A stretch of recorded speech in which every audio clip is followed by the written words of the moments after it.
Capítulo 4. Posições táticas. Sun Tzu disse: no passado, os guerreiros hábeis tornavam-se, eles próprios, invencíveis.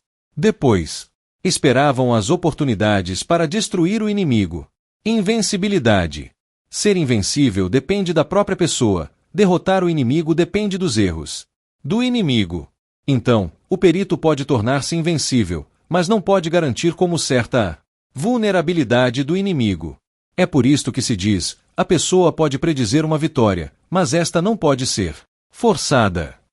Ataque x defesa. Quando não há nenhuma chance de vitória, assuma uma posição defensiva. Quando há uma chance de vitória, lance um ataque. Se as condições favoráveis são insuficientes, você deverá se defender. Se as condições favoráveis são abundantes, você deverá fazer um ataque. O especialista em defesa oculta a si mesmo até debaixo da terra. O especialista em ataque golpeia o inimigo de cima das altas esferas do céu. Assim, ele é capaz de proteger-se a si mesmo e obter a vitória. Condições de uma vitória. A previsibilidade de uma vitória não excede ao bom senso de pessoas comuns. Uma vitória que é ganha após uma luta feroz e é louvada universalmente, não é o apogeu da excelência. Assim como o levantar de um fio de cabelo não é sinal de força, como ver o sol e a lua não é sinal de visão aguçada, tampouco escutar um trovão não é dom de audição aguda.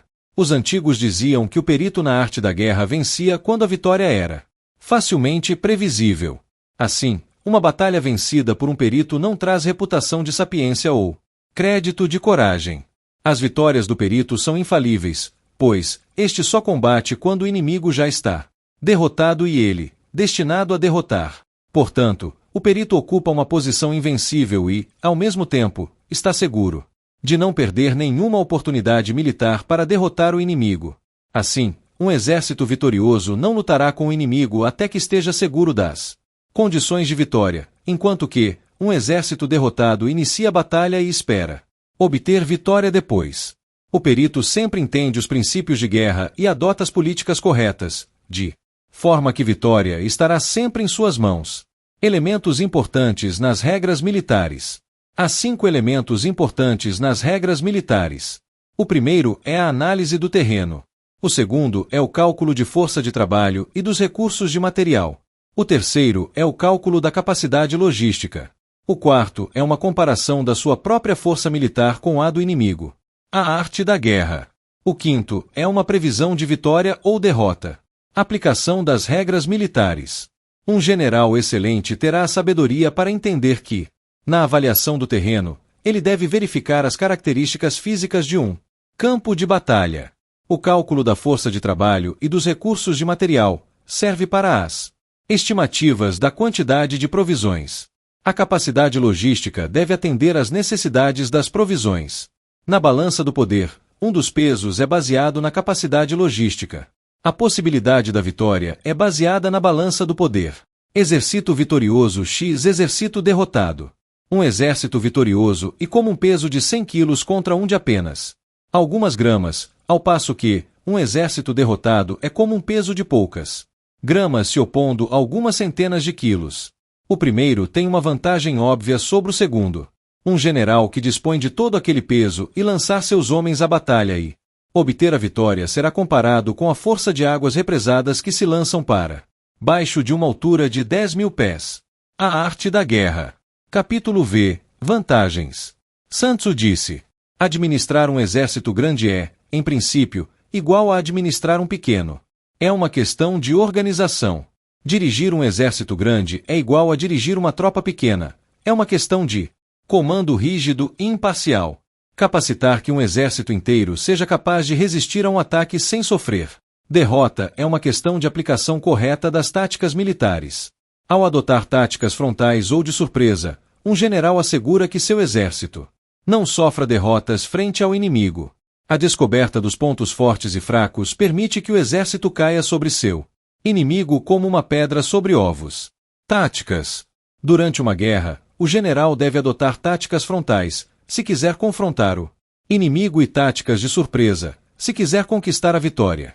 O general, ao aplicar táticas de surpresa, torna-se tão infinito quanto o céu e a terra e, como o fluxo interminável de um rio.